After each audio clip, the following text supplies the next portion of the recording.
One day I'm gonna be everything I wanna be. I don't let it get the most of me. One day I'm gonna be free. I wanna be everything I'm gonna be. My future right in front of me. One day I'm gonna be free. I wanna be free.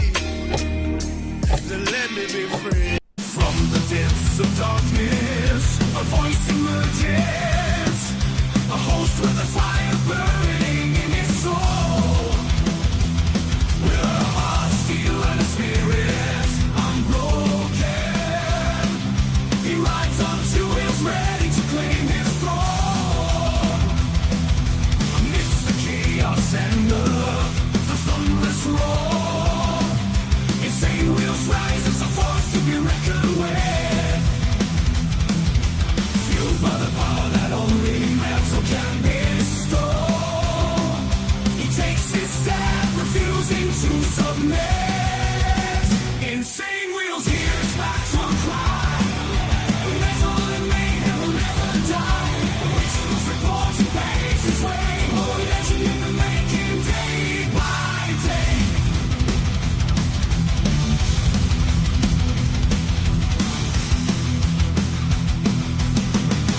Oh man, happy Thursday morning to everyone, man. Hopefully you're all enjoying yourselves out there. Much love, honor, respect, everyone. We got a lot of shit going on, man. Just like normal. This is what we normally do over here. It's nothing new. Ladies and gentlemen, we have quite a few stories to get through, like we have had basically this whole week. This whole week has been like a run through, consolidate, and hammer this shit out, right? We have a lot to get through. So the way that I have this titled, even though there's more than just the title, I have this labeled Trump travel ban, American hostages found, which I guess there was two, I guess, I don't know if it was a dual citizenship, American and Israeli. I have no idea what the actual super connection there is, but I do know that the two that were found or handed back over, or whatever the case is, I don't know how this happens. I haven't watched it yet, but they were unalived. So that's unfortunate. But we definitely saw that coming. So we have what we're going to be going into in the very beginning here is we're going to be going into the, Trump announcing the travel ban for 12 countries. And then we're going to be going into Trump actually spoke yesterday, sometime yesterday evening or afternoon, whatever. President Trump speaks at a summer soiree at the White House. So I didn't see that happen yesterday, and it kind of flew under the radar for me. So we're going to watch that. I have it sped up too. Of course, anytime Trump speaks, I have it like 1.5 times.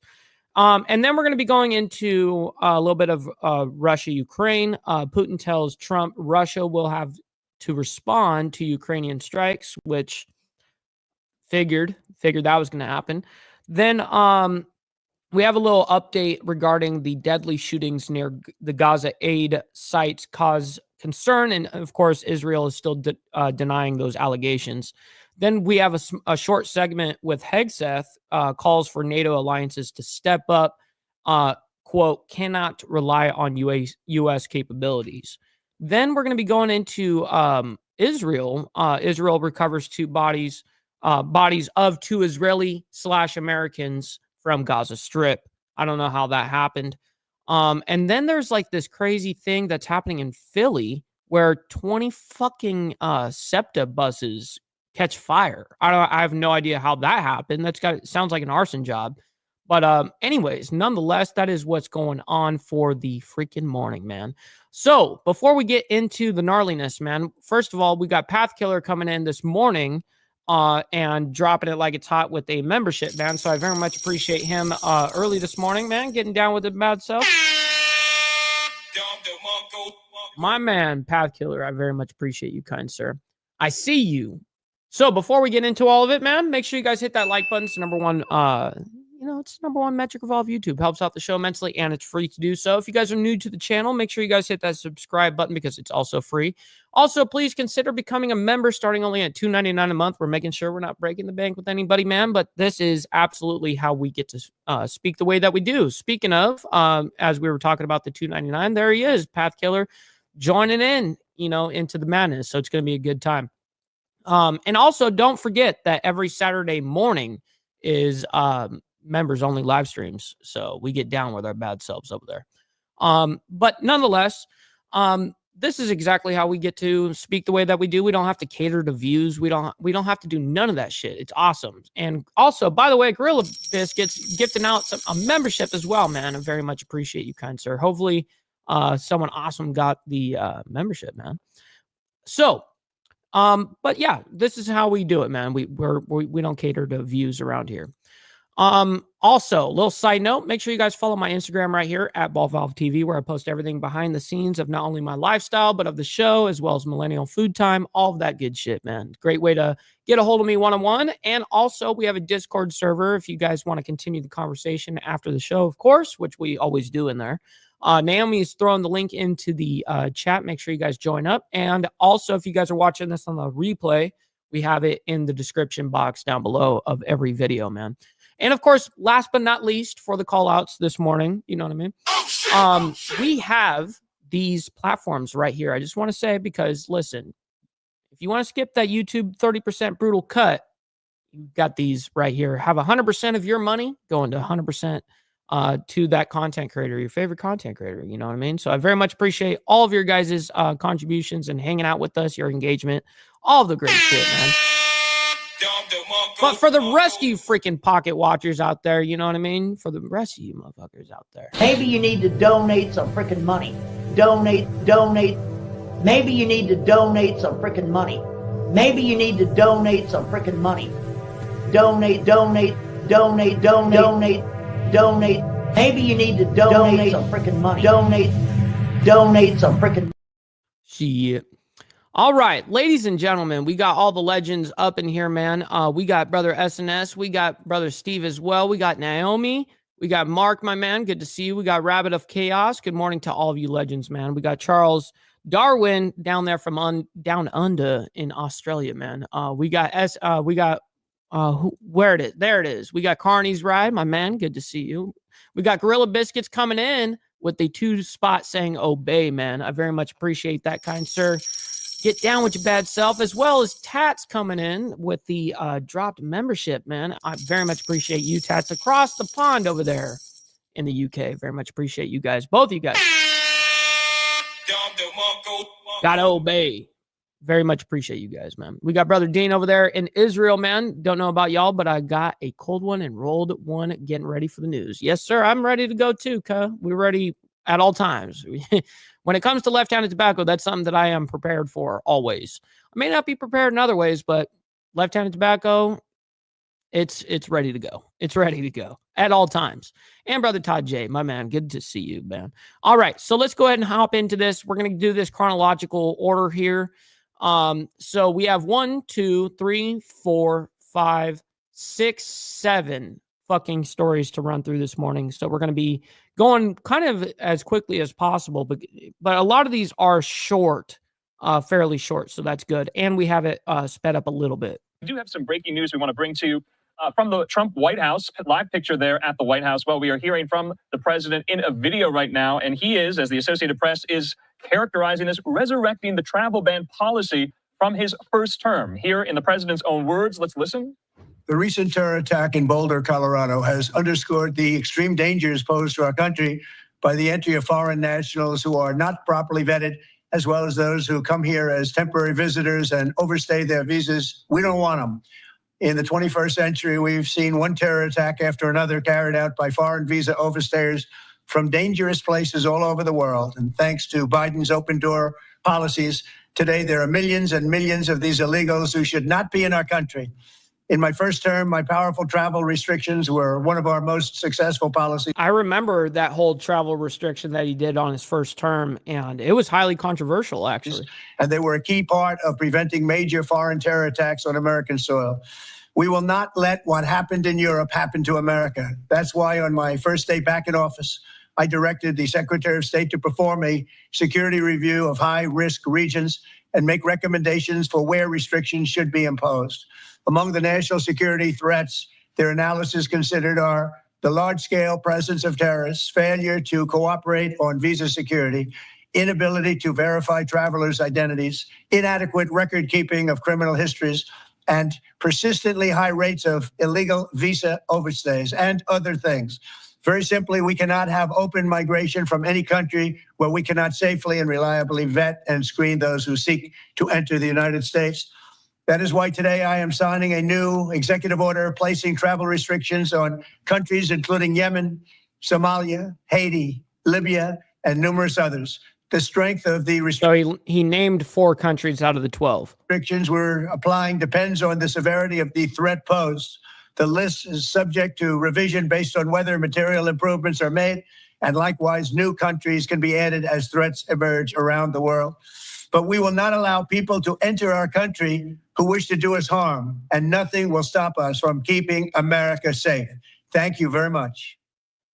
And back out live there to the White House. So reading from the Associated Press, they say this: the president, you just heard him there, resurrecting the travel ban policy from his first term, signing a proclamation tonight preventing people from a dozen countries from entering the United States. Those countries include Afghanistan, Burma, Chad, Congo, Equatorial Guinea, Eritrea, Haiti. Oh, fucking Papua New Guinea is surprising, or the Congo. These include Afghanistan, Burma, Chad, Congo, Equatorial Guinea, Eritrea. Equatorial Guinea. I don't know what that is. I don't know what that is. That Papua New Guinea? Haiti, Iran, Or whatever it is. Libya, Somalia, Sudan, and Yemen. In addition to that ban, which takes effect at 12:01 a.m. Monday, there will also be heightened restrictions on visitors from Burundi, Cuba, Laos. Oh, hell no. Carney's making a call out, man. We got 26 of you guys watching, and we only got 19 likes, man. Make sure you guys hit that like button.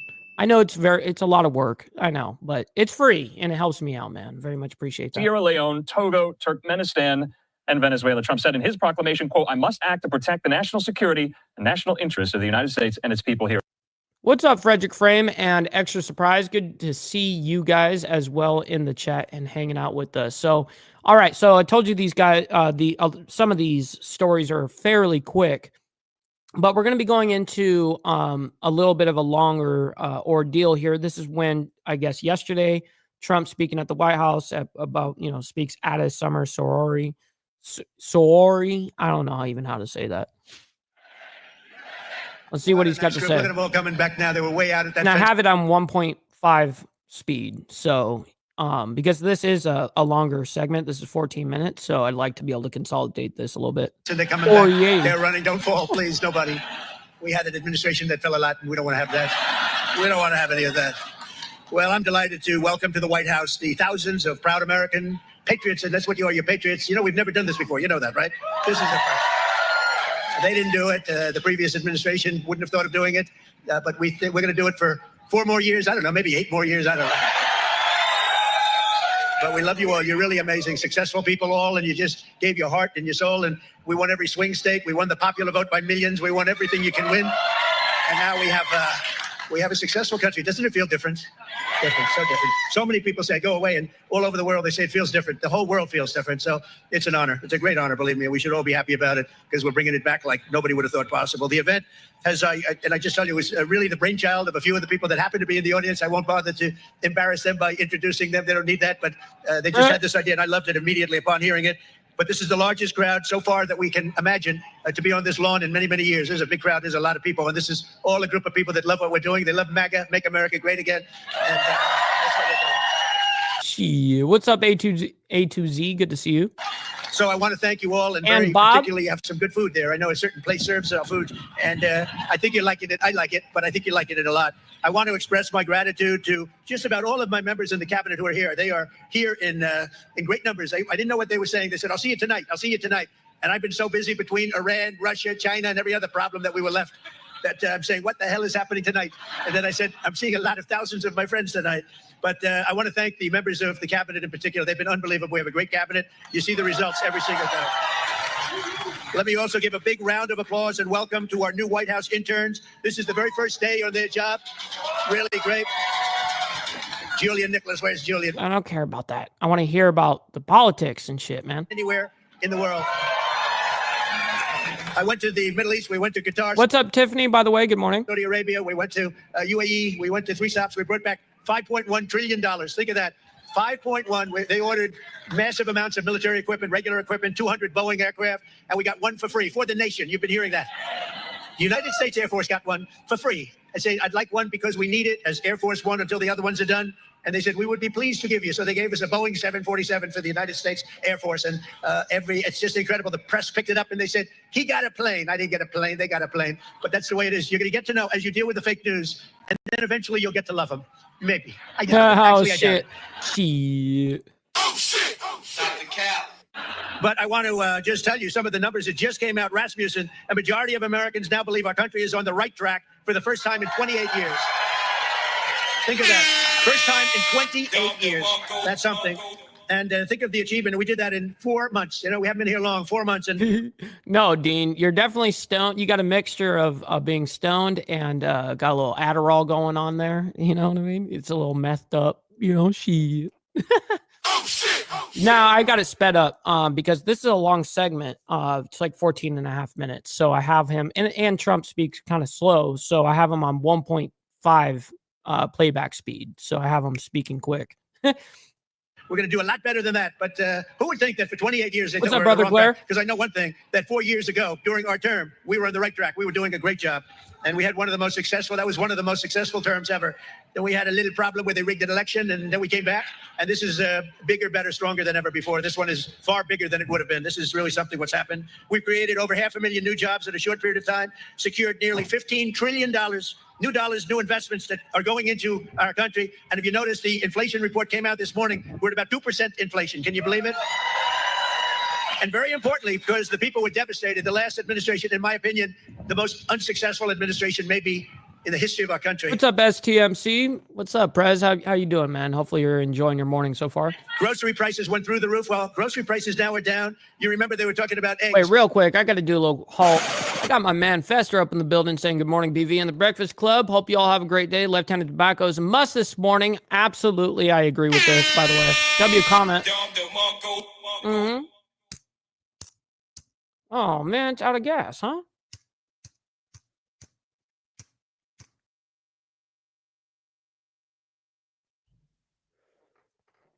Don't worry, I got multiple lighters. It don't matter. Prepared. All right. My first week in office, the press was screaming about eggs. Eggs have gone up 287%. I said, I'm sorry, I just got here. And the eggs went up now. The eggs are down at the same price they were. We got them all the way down. And we had, 3 weeks ago for Easter, we had an egg hunt, an egg roll, they called it. And they said, sir, could you order, a couple of months ago, could you order plastic eggs? I said, we're not ordering plastic eggs. And by the time we had the event, eggs were all the way down. But think of it, grocery prices are down, gasoline prices are down, and they were down just in time. $1, we had numerous states, $1.98 a gallon, just in time for Memorial Day weekend. How about that? Good timing.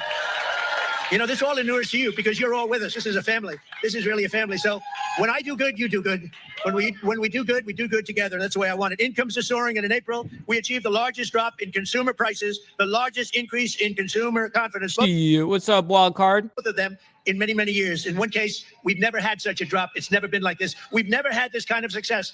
I just hope it keeps going. You know, you do need a little luck, too. You know that. And sometimes you need a little prayer. Maybe all the time. We need a little bit of a prayer.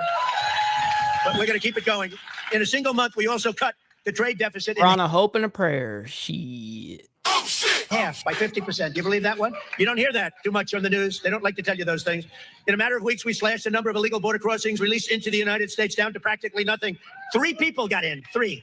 What's up, allegedly? Good morning. And yes, it is fairly nice weather here. It's not the nicest where it's completely like sunny and stuff, but it is overcast right now. It's not raining. But it was beautiful. For the first time that I have seen where it was completely sunny out, did not have any rain predicted, and then all of a sudden it was raining last night or yesterday, like late afternoon, like 5-6 p.m., early evening, I guess. And it was beautiful. And I caught it on camera. I got it on my Instagram. It looks awesome. But yeah, anyways. We had hundreds of thousands And 3 people equates to 99.999%. How's that, good? I couldn't reach 100%, I'm sorry. And of the 3 people, I have to tell you, 2 of them were medical emergencies, okay? So I'm going to say 1 person got in. That was a piece of work, I guess. I'd like to meet that guy. I'd like to meet the guy that got in. Peacetime enlistment numbers. This is something we're all really proud of. It's a big deal. Peacetime. Yo, Gorilla Biscuits coming in, dropping it like it's hot, man. I very much appreciate you, kind sir, gifting out a membership as well. You're up to 2 already, my man. I very much enlistment numbers for every branch of our military, every single branch, are at the highest levels in modern history. And 7 months ago, we had the worst. Think of this. This is done in 6 or 7 months. 7 months ago, we had the worst numbers in recorded history. Nobody wanted to join the Army, Air Force, Navy, Marines, Coast Guard. Nobody wanted, or our police. Our police are likewise through the roof. 6, 7 months ago, they couldn't fill a position. You couldn't fill it in the military. Now it's hot as a pistol. We have the best numbers. Think of that. The best numbers. Yeah, hot as a pistol. Oh, shit. In a short period of time in modern history. And that's something I'm very proud of. And that's because the people of our country, you love our country, you were devastated to see what was happening, and now you're thrilled to see what's happening because we have a hot one and we love it. We've achieved more in 4 months than most administrations have achieved in 4 years or 8 years, and none of this would have been possible without you. You're the ones that are really doing it. You're the ones that are making it happen. That's you true. Really are. That's true. And Damn someday, straight. one of you, maybe 2 of you or 3 of you, will be standing right here saying very similar words. I hope you're saying similar words, but that's a real possibility because there really is this greatness in this crowd. There's greatness. You might not even know that, but there's greatness in this crowd. The caliber of talent we've assembled is unparalleled. This is really the strongest, most talented team that we've had, and I think that this government has had in a long time and maybe ever. I really think this could be the best team. We worked hard on it. In just 135 days, we've hired over 3,200 patriots to deliver on the mandate that we received in November. November 5th, we want to go down as one of the most important days in the history of our country. That's Election Day. We're going to make it the most important day. And as that should be a paid holiday, man. It should be a fucking paid holiday. Listen, it's important. I think it should. I think that that's one day that everyone should be able to sacrifice, like on a business side. You know, you got turn that shit off for the day. You know what I mean? Like there's more important shit going on for the day. Just one day. If tonight we filled 91% of our political appointments, and I'll tell you, we have a waiting list. Likewise, we have a big waiting list of people that want to come over, work here with you, work in the White House. Every single department, every single agency has a waiting list of people that want to come in and be with us. Yo, Fester coming in and dropping it like it's hot with the 5 spot. Shit. Dropping 5 memberships, man. I very much appreciate that, kind sir. Making it rain over here, man. Very much appreciate that. Damn. The Department of Veteran Affairs has achieved already 100% staffing, all with people that we want. Really great people. The Department of Defense, Commerce, and Treasury is over 90% of the political hires. They're complete. It's a record at this time, so early. And the Departments of Homeland Security, Health and Human Services, Labor are all over and up to about 95% already. So I want to thank the great Chief of Staff, most powerful woman anywhere in the world, they say. She got the most powerful woman in the world. One phone call and a group of people, I better not say it. I was going to say one phone call and the country is wiped out, but we're not going to say that because we're a peace-loving nation. We are a peace-loving nation. Susie Wiles, where are you, Susie? There she is. No, she's great. And Sergio, thank you for the great job that you did. I appreciate it, Sergio. Sergio Gore. They have done a really amazing job. Susie, I'll tell you what, she's Shit, we got a lot of you guys in the chat, man. Make sure you guys hit that like button. You guys don't have to like the craziness that's happening around the world, but you guys can hit the like for me and my takes, man. I very much appreciate you guys and your laborious work over there.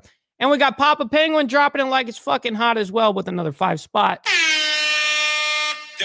My man with 5 memberships donated, man. I very much appreciate that, kind sir. I'm surprised it only gave it out to one person so far. It'll find its people, hopefully, Papa Penguin. Hopefully we didn't run out of people.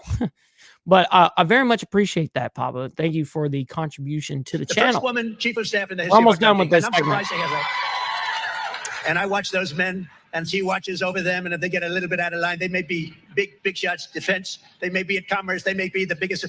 They're scared of her. They're afraid of her. They don't want her coming after them. But no, she's been incredible. First woman chief of staff in the history of our country. Isn't that great? I'm surprised to hear that, actually, but that's the way it is. But most importantly, let me thank all of the appointees for your tireless efforts to deliver our promises and to put very simply, it's very simple words to words, America first. It's all about putting America first. True. And by the way, we're going to help other countries, but first we have to straighten out our country. Don't you think so? Mm-hmm. And it's not going to take too long. A very special Focus on home for a sec. Thanks as well to your spouses and children, and families and loved ones for the support that you've given us. And we're saving our country. This would have been a country. Fuck around and find out. I had low-key know who that is. What's up, kind sir? How you doing? Hopefully you're, shit, I was just talking to you, Good to see you. We got Papa Penguin coming in with the 17 months, by the way, saying, who has 2 thumbs up and is awesome? This guy. Shit. That's right. Listen, 2 enthusiastic thumbs up for 17 months. I very much appreciate you. And yes, make sure you guys hit that like. Absolutely. Very much appreciate you guys and your contributions. We were a country in shambles, and now we're a country that is just in love with itself, in love with its people, and everybody's talking about it. And it's such an honor to be involved with you. And without you, it wouldn't be happening, because together we've begun the golden age of America. This is now the golden age of America. It's a beautiful term and a beautiful country. And we're going to make our nation safer and stronger and prouder, richer, freer, and greater than ever before. And I can give you my word, I'm going to work so hard. We're going to work harder than any president's ever worked. We have to, because we got off to a little rough start. They gave us a very bad hand. Yeah, that's true. So anyways, now we're going to go ahead and move in. We're doing this all in chronological order, ladies and gentlemen. The next story that we're going to be doing is Putin tells Trump Russia will have to respond, quote, to Ukrainian strikes. So we're going to go ahead and pop this up onto the screen here in a sec. 1 second. We got a lot of them here. Boom. All right. Let's go ahead and bring it. Welcome back here to Live Now from Fox. I'm Andrew Kraft. Let's get into more of these top international headlines. Well, Ukraine's drone attack over the weekend hit as many as 20 Russian warplanes, destroying around 10 of them, a number much lower than the Ukrainians put out over the weekend. They were estimating the number of planes hit at 40. In the meantime, though, President Putin and President Trump getting on the phone today, Putin vowing to respond to that latest attack from the Ukrainians, Operation Spiderweb. Fox News' Alex Hogan with more. The fighting on Ukraine's eastern front is intensifying as both sides ramp up their summer. That was actually kind of crazy. I want to hear that shit again. The fighting on that shit sounded like that was dope, actually. Yeah, with more. The fighting on Ukraine's eastern front is intensifying as both sides ramp up their summer offensives. And at a Wednesday meeting, Ukraine's allies promised to keep the arms and ammunition flowing. But there was one notable absence among the 50 defense leaders, Pentagon Chief Pete Hegseth, as the Trump administration urges European allies to increase their share of support. The United States is totally committed to NATO, completely committed to Article 5. It's being seen as a possible rebuke following Ukraine's surprise attack on Russia's long-range strategic. We saw this footage last night on the Diamond Effect that we did. Strategic bombers, which was not coordinated with the U.S. Was President Trump informed in advance by Ukraine? And that answer is no, a resounding no. That the attack is coming. He was not. Ukraine's security services have been increasing their activity behind enemy lines. They also hit the main bridge connecting Russia and Crimea. But the White House wouldn't say whether the president approves, only that he wants both sides to back down. The president does not want to see this war prolonged. He wants the fighting. That's true. Now the chat has earned a freaking W. That's right, Bob. Good eye out there, kind sir. To stop, he wants people to stop dying, and he wants this to be solved at the negotiating table. But most experts say the diplomatic momentum is with Ukraine. And if Putin doesn't get serious about a ceasefire, the U.S. will stay in the fight. If these talks are going nowhere, if Vladimir Putin is playing along, we will help the Ukrainians. Let them buy the weapons. A high-ranking Ukrainian delegation is now in Washington for meetings on continued military support and sanctions on Russia. In London, Man, I really appreciate that, Mister. Yeah, I saw some footage earlier that day or the night prior about the footage that was being used and going around on social media. And it was fake. And I was just sitting there. I'm like looking at it. I'm just like, there's got to be a little bit more to this. Like this looks like an Arma 3 simulator, like a warfare simulator, which I have played multiple times, and it does look real. And this is not the first time Arma 3 has ever been used as a fake, like look of like how crazy military shit, because it does look fucking real. But there's a few things that I noticed. The billowing of smoke wasn't there in the video originally. And so I was like, there's something wrong with this. There's something wrong with this. So I looked it up on like a Snopes or whatever it is, fact checker. And I just started Googling. I was checking. And sure as shit, it was Arma 3, and I was like, oh man, I was right. You know what I mean? But that's why when AB went to go use that footage last night, I had to come out and say that because I figured that he may even find that footage because it does look crazy and it got a lot of popularity.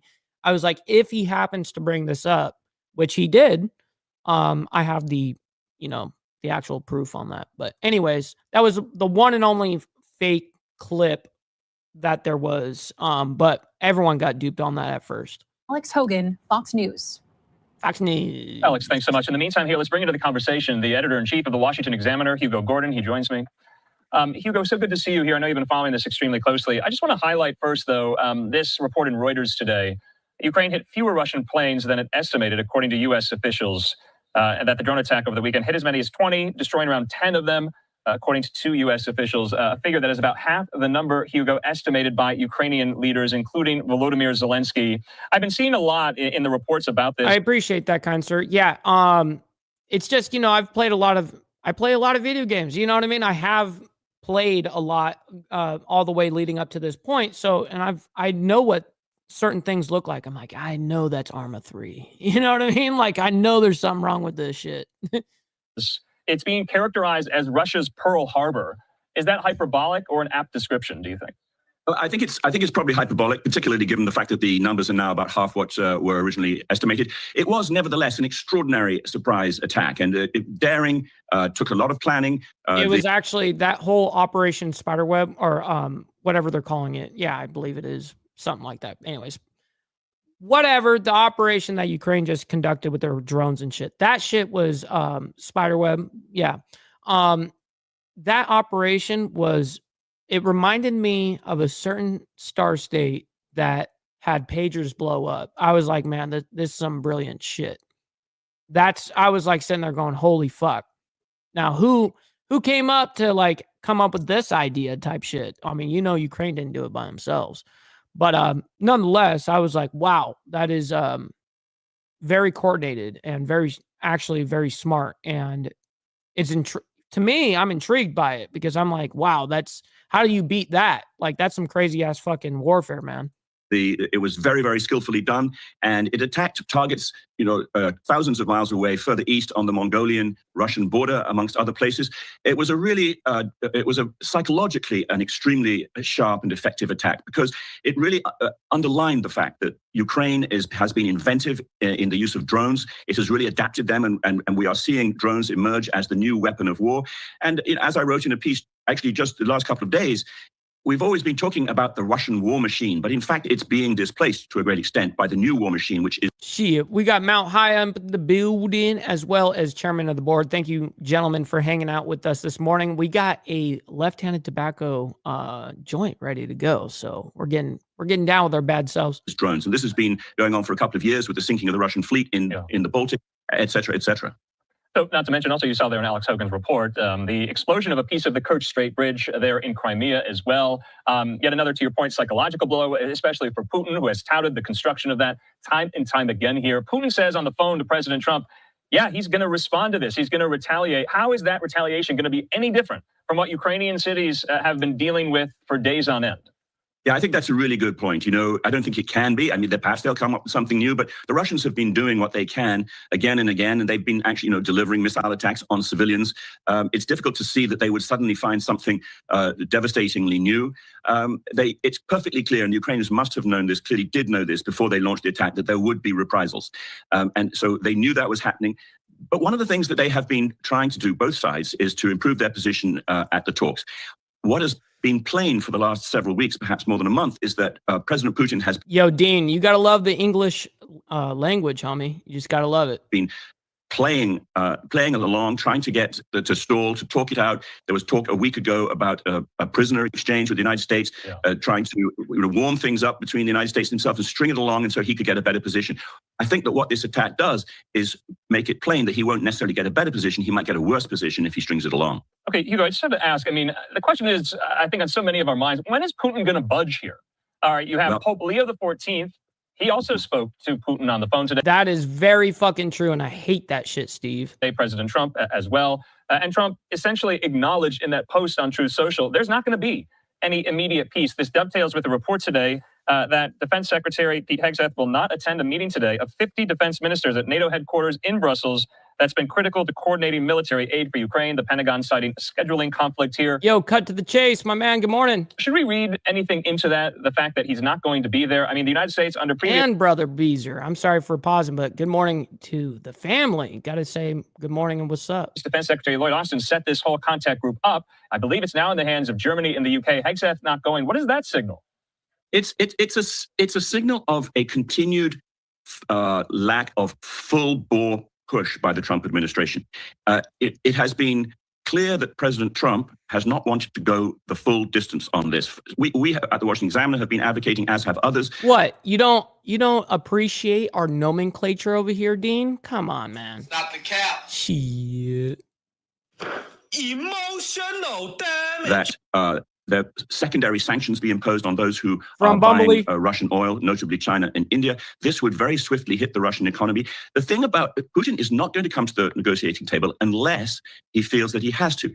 President Trump has hinted that he will walk away from the negotiations. That is not the kind of thing that makes Putin feel under pressure. The attack by the drones from Ukraine does make Putin feel like he's under pressure.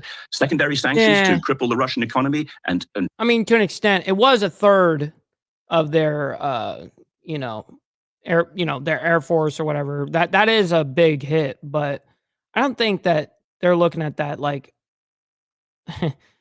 Russia's still looking at that like we could still fuck you. We could just totally make your shit look like Gaza right now. Like stop the cat. You know what I mean? drain funds away from its war machine would put him under pressure. There needs to be, from the administration, really forceful pressure on Putin to make him realize that he would be better off talking than fighting. Yeah, and also just to kind of highlight, there was U.S. representation at the meeting today in Brussels by the U.S. ambassador to NATO, Matthew Whitaker. Lastly, though, Hugo, I mean, this Operation Spiderweb, it took almost a year and a half to plan and to execute and to pull off here. That's a lot of time. That's a lot of energy and bandwidth devoted to something like that. And, you know, time is not on Ukraine's side at all here. And so, yes, it's being described that that was an arrow in their quiver. They did actually have cards to play, contrary to what President Trump says. But Ukraine can't creep this up forever, can they? No, it cannot. And the fact remains that Russia is much bigger, much more populous, has more weaponry. And it has been the case, the Russian method of fighting war for a very, very long time now, generations, has been its willingness to hurl its forces at the enemy, take heavy losses, but it can grind the enemy down. And certainly it's orders of magnitude bigger than Ukraine, and it can do that. So Ukraine desperately needs help. Ukraine is very inventive. It's fought an extraordinarily sort of... Oh my God, this apologist take, man. All right, I'm done. I'm done.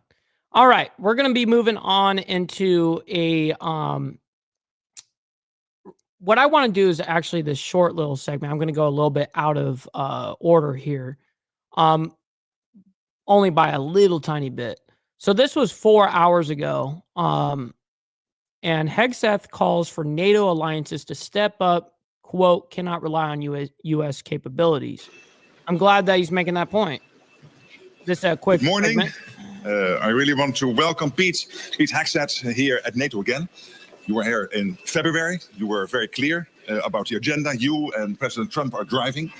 We heard the message. Today will be an important meeting, because today we will agree on the capability targets we need going forward to keep 1 billion people safe in NATO territory.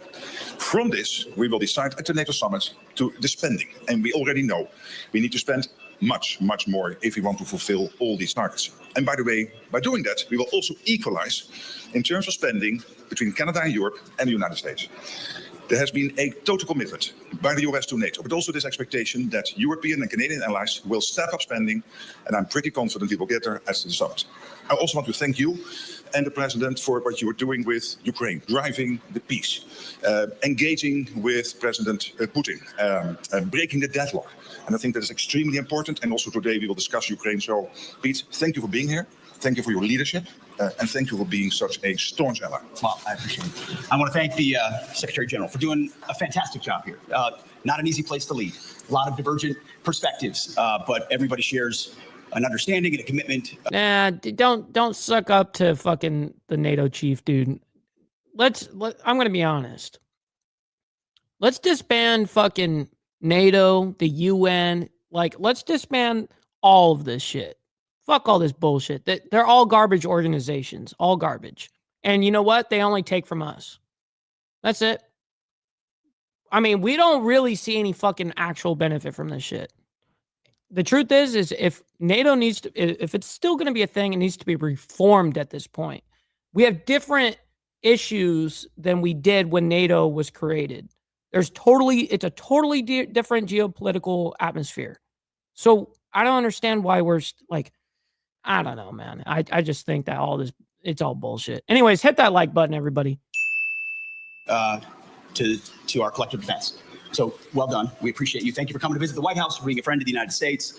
I also want to thank our ambassador to NATO here, Matt Whitaker, who has done a phenomenal job representing President Trump here and American interests. But nobody has done more, I would argue. And if you just look in plain speak at the commitments and the budgets of NATO countries, then President Trump to restore NATO as an alliance. He did it in his first term, saying, you know, you can't freeload, you need to spend, you need to be a part of that commitment. European countries stepped up. Now we're seeing even more so with even higher targets that Ambassador Whitaker and the Secretary General have set. We're talking about capabilities today, and that's important. You got to know what you're spending it on. And then that's going to be reflected, we believe, and the reason I'm here is to make sure every country in NATO understands every shoulder has to be to the plow. Every country has to contribute at that level of 5% as a recognition of the nature of the threat. It can't be about the flags that we love. It has to be about the formations that we have. It's that hard power that actually deters. Oh, real quick. You know what? Just because Charles is in here right now and I know he's watching, you better hit that like button because that cat's right there, you asshole. You know what I mean? Just calling you out. Just calling you out right now, homie. So anyways, back to this. And it can't just be U.S. capabilities. So the United States is proud to be here to stand with our allies, but our message is going to continue to be clear. It's deterrence and peace through strength, but it can't be reliance. It cannot and will not be reliance on America. In a world of a lot of threats, where America is poised to help take on those threats. I was just recently in the Indo-Pacific. We were very clear about those threats. We're prepared to step up. We need our allies to step up as well as we stand alongside them. So thank you for helping us have some of those hard conversations, those necessary conversations. And we're going to be talking to all of our allies, as the ambassador has been, that 5% is where we need to be considering the threats we face in the world today. And we'll have that conversation robustly and constructively. So Secretary General. Yeah. All right. We're going to be moving on over into an ordeal with Israel and the U.S., actually. So this was breaking news 4 hours ago. Israel recovers bodies of 2 Israeli/Americans from Gaza Strip. Now, I believe these 2 were unalived. I really don't know the backstory of this, so we're going to go ahead and learn this ordeal together. Israel has recovered the bodies of 2 Israeli-American hostages taken in the Hamas October 7th attack that ignited the war in the Gaza Strip. Prime Minister Benjamin Netanyahu saying the remains of Judy Weinstein and Gadi Haggai were recovered and returned to Israel in a special operation by the Army and the Shin Bet Internal Security Agency. Hold on, I need to hear that. I just talked over myself. I need to hear that. And returned to Israel in a special operation by the Army and the Shin Bet Internal Security Agency. Quote, together with all the citizens of Israel, my wife and I extend our heartfelt condolences to the dear families. Our hearts ache for the most terrible loss. May their memory be blessed. That is a statement from Benjamin Netanyahu. Kibbutz Nir Oz announced the deaths of Weinstein and Haggai, both of whom had Israeli and U.S. citizenship back in December of 2023, and their bodies were held hostage by Hamas until being recovered here in the Gaza Strip. What's up, brother Steve Posey? Good morning. Night. The military saying they were killed in the October 7th attack and taken into Gaza by a brigade there, the small armed group that it said had also abducted and killed Shiri Bibas and her 2 small children. The Army said it recovered the remains of Weinstein and Haggai overnight into Thursday from the southern Gaza city of Khan Yunis. The couple were taking an early morning walk near their home in Kibbutz Nir Oz on the morning of October 7th when Hamas militants stormed across the border and rampaged through several army bases and farming communities.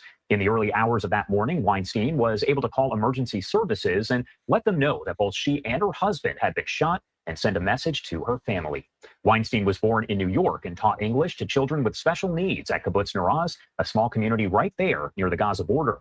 The kibbutz said she also taught meditation techniques to children and teens who suffered from anxiety as a result of rocket fire from Gaza. Haggai was a retired chief and jazz musician. Quote, Wow. my beautiful parents have been freed. We have certainty. That is according to their daughter, Iris, who we've had on the show previously. She wrote that on Facebook and thanked the Israeli military, the FBI, and the Israeli and U.S. governments, and called for the release of all of the remaining hostages. There are nearly 60 of them that are still believed to be in captivity. Obviously, though, the bodies here of those 2 hostages who do have U.S.-Israeli citizenship have now been discovered. Now, we do have a statement that came in overnight from the IDF. Specifically, they say, in a joint IDF and ISA operation, the bodies of the couple, Judy Weinstein and Gadi Hagai, were recovered from the Khan Yunis area in the Gaza Strip. Judy and Gadi were members of Kibbutz Nir. They were brutally murdered and abducted from... Kibbutz is, okay, a kibbutz is like think of a village or a neighborhood. Think of it like that kind of way. That's the best way I can kind of put it. It's like their way of saying neighborhood or area, a little congregation. Yep. All right. So we're going to be moving into our next story here. We're going to go ahead and bring this video. I guess there's actual video of 20 SEPTA buses catching or on fire in Philly. Like, what in the fuck is going on here? Let me go ahead and pull this up. Boom. All right. Let's check it out. Following this over the past 30 minutes or so, as you can see, crews Look are at this working to shit. put out this major fire. We're talking about several SEPTA, which are city buses there in Philadelphia. Damn. As Skyfox does fly overhead, those flames are still coming from the vehicles, and it does appear that at least 20 of those buses have burned at Roberts Yard SEPTA Railroad facility. Now, if you are familiar with Philadelphia, this bus depot is over on the 300 block of Roberts Avenue in Nicetown. The fire broke out sometime around 6:15 a.m. Eastern time. So it's been burning for almost an hour at this point. Skyfox has been live overhead on the scene as that black smoke is filling the air, and fire crews are working to put out the flames. Again, this has been burning here for nearly an hour. We're approaching an hour in just about 5 minutes. SEPTA officials say they believe the buses were previously out of service at the time, but officials have yet to say how the fire started and how many officially caught fire. But again, from our crews that are out there counting, they say it's at least 20 of them. We have not heard of any news conferences so far with Philadelphia Police, Philadelphia Fire, or SEPTA, but we know we hear from them quite frequently, as well as from Sherelle Parker, the mayor of Philadelphia, so we could get a statement coming in or even a news conference. We'll bring that to you as soon as it does enter. I like how you guys think. All of you guys pretty much were instant. We're like, hey, man, are they electric or are these things gas? What are they? What are we dealing with here? Because if we're dealing with, EV shit, yeah, that's super, super dangerous. I mean, that's a lot of, look how fucked up that shit is to right our now, newsroom. dude. But for now, Damn. all we have is this live aerial image that is coming in from our Fox 29 Skyfox that is flying overhead that bus depot over at 300 Roberts Avenue over in Nicetown that is in the city of Philadelphia. At least 20 SEPTA buses burning at the Roberts Yard SEPTA Railroad facility. That fire breaking out.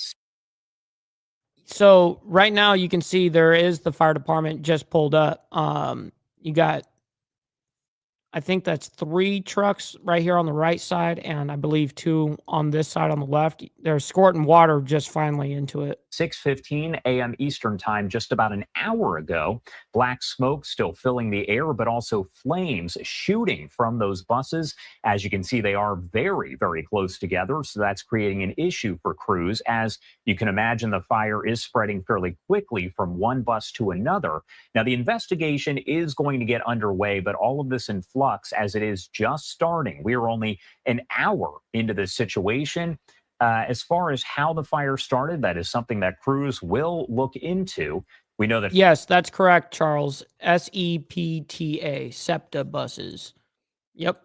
Fox 29 Philadelphia does have crews that are on the ground. They are headed in that direction and we'll be speaking with different officials. They'll likely feed us back. Hey, what's up, Jack? Over there from the panel first. Good to see you, man. Some of those interviews. And again, if there is a news conference of any type, you can watch that in full right here on Live Now from Fox. But I mean, look at that image coming in out of Skyfox as that powerful black smoke is filling the air. We have heard from folks that you can see that smoke from miles and miles away coming I'm from sure. the bus depot there. At least That's 20 that's some serious black smoke billowing. buses are burning, or at least have burned at this point. It's hard to see kind of the aftermath because of I think SEPTA is the name of the brand of the bus. how much smoke is involved and the fact that they're still burning. But once they get that fire out, we should have a better idea of some of the damage done there. But as I mentioned, those buses are so close together that it only allows for the fire to spread even more quickly from one bus to another. No reports of any injuries as of now, but again, we are going to keep you updated as we get all of that information coming in to our Live Now from Fox newsroom with the help of our Fox 29 Philadelphia team. Shit. That's pretty fucking brutal. All right, so ladies and gentlemen, this will be our last story for the morning, and of course, we'll be rating somebody, so stick around. I don't know who it's going to be yet. I haven't looked. But nonetheless, there's some updates, I guess, on the deadly shootings near Gaza aid sites cause concern. Israel is denying all allegations, so we'll go ahead and bring back the playback speed here. Get this ready. Let's go. And welcome back here to Live Now from Fox. And we're not even going to play the whole thing when we start getting like into this long discussion with this dude. I don't even really care about what this dude has to say. I care about the footage and the immediate, all the different images and stuff. Let's move on to some more of these key international headlines. We have a live picture there in southern Israel looking into the Gaza Strip. The war between Israel and Hamas was voted on today at the UN Security Council. I want to put this up. Secretary of State Marco Rubio saying this: the United States vetoed a UN Security Council resolution on Gaza. He says this resolution would have only served to advance the interests of Hamas terrorists while undermining diplomatic efforts. Any UN measure should clearly condemn Hamas and call for them to disarm and leave Gaza. The United States will continue to stand with Israel. So the United States vetoed this resolution because it made no mention of returning the hostages. In the meantime, we want to show you now, let you listen to a conversation I had with a former spokesperson with the IDF about the question that is on everyone's minds. What is happening with all of this violence at these Gaza aid distribution sites? Let's listen. Live picture there over Jerusalem. Well, the Israeli military. That wasn't us. That was obviously him on their side. Said it fired warning shots in several instances and has also fired directly at a few quote-unquote suspects who ignored warnings and approached its forces. It has denied opening fire on civilians and has not claimed Hamas fired in the area of the hubs, though it says it is still investigating. So many of these questions now abound at some of the violence that we have seen over the last several days at these very Gaza aid distribution sites. So much so the IDF putting out videos like this one over the weekend to help explain what is going on and what is happening at the... We reported on these images right here, actually. I believe the day of or the very next day. These sites here. In the meantime, we want to bring into the... like this dude coming into the ordeal and shooting into the crowd here. Conversation, retired Lieutenant Colonel Jonathan Conricus, former spokesperson with the IDF, senior fellow at the FDD. He joins me. Jonathan, so good to see you. It's been a while here. And I have to ask, firstly, these shootings at these distribution sites, why is it so hard to figure out who's responsible for them?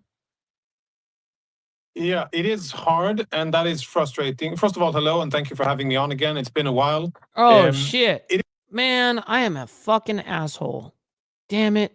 We got allegedly that sent in a Cash App, man, and I am way late to the game, and I feel like shit now. Okay, she sends in, let me pop this up for the message. She sends in $50 saying, "Happy June, live your best life." Wow, man. Man, now I really feel like a piece of shit.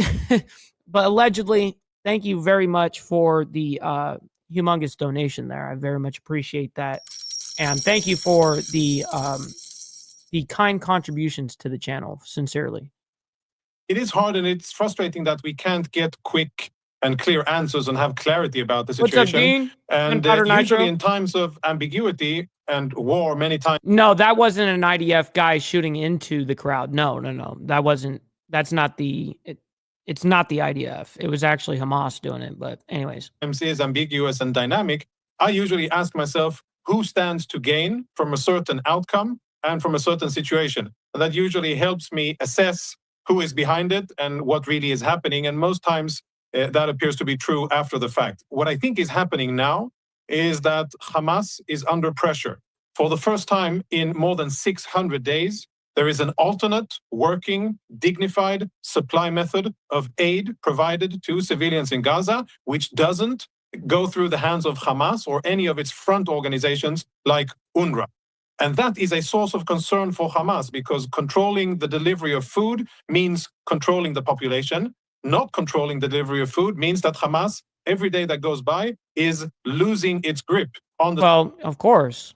And real quick, while this guy's clearing up the rest of what he's saying right here, this last sentence, I'm basically going to right now look up who is live right now and get ready for a raid. Civilian population, and as such, what they're doing now, Hamas, is trying to derail this U.S.-Israeli effort to provide food to Palestinians. And I think that's what's happening, while details are still not confirmed. Okay, Jonathan, I have to ask, though, Israel is almost instantaneously, though, being blamed for these shootings at the aid distribution sites here with scant evidence. I mean, what is the IDF doing internally to investigate their own soldiers to see whether or not they may have been responsible? What are they doing on the inside? Well, very important question, and as we are speaking, that is being investigated, and it's important to remind everybody watching that this is an active war zone. As we are speaking, Israeli soldiers, today we buried 2 additional soldiers, and tomorrow we're going to bury 2 other ones that died in combat in Gaza. Some of them very close to the areas that we're seeing now on the screen. We're talking about an active war zone where the enemy, Hamas, looks like civilians, disguises himself. Yeah, believe it or not, I reported on that alongside with Aaron last night. We did actually talk about that, Gunpowder Nitro. Yeah, anyways, you got to check out the Diamond Effect from last night. Like civilians, and uses civilians as human shields, and really tries to obfuscate the battlefield as much as possible. And that adds a layer of difficulty to getting to the bottom of what really is happening. What I understand from conversations with Israeli officers is that Israeli troops did indeed fire warning shots, but not fire that was, part of the upper body or intended to kill, but warning shots in order to get people that were a threat to disperse from the area.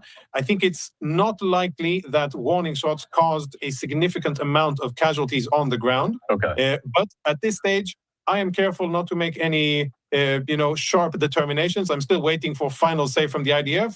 Yeah, I want to have, legitimate facts. I don't want to have a guesstimate or any of that shit. You know what I mean? I definitely want to know the actual fact. Listen, ladies and gentlemen, you guys were awfully gracious with your, whether it was your donations, hitting that like button, in the chat, engaging. I very much appreciate you guys. We can't do this freaking show without you guys, so I very much appreciate that sincerely. So, ladies and gentlemen, we will be back tomorrow morning for more of the World's Madness. Stick around. We've got a raid. We're going to send you guys over to CT. I've actually been enjoying his channel lately. I've been watching the last, handful of days, and I was like, man, there's some entertaining shit going on right now. So I'm going to send you guys over to CT. You guys let them know it's a Mike Ball raid, and we're coming in hot, having a good ass time. So make sure you guys hit that like button on the way out.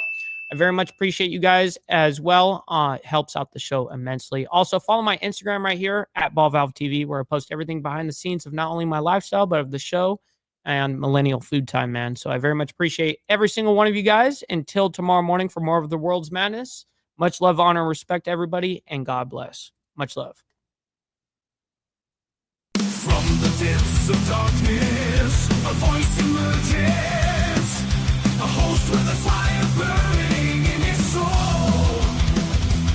With a heart of steel and a spirit unbroken, he rides on to his ready to claim his throne. Amidst the chaos and love, the thunderous roar.